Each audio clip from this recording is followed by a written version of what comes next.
Γεια σας παιδιά, σήμερα θα κάνουμε μια πάρτι σε έναν πλούσιο.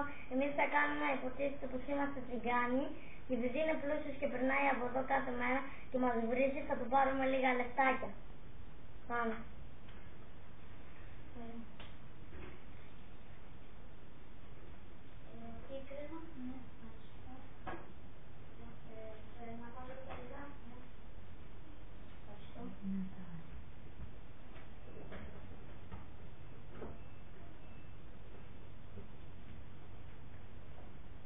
Τι έγινε εσύ στα πουτανάκια το πάλι?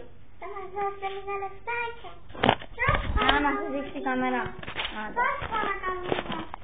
Λίγο λεφτάκι για την υγεία. Η μάνα σου σου. Στο τάφο. Πόσα θέλεις? 2 ευρώ. Ρε μάνα,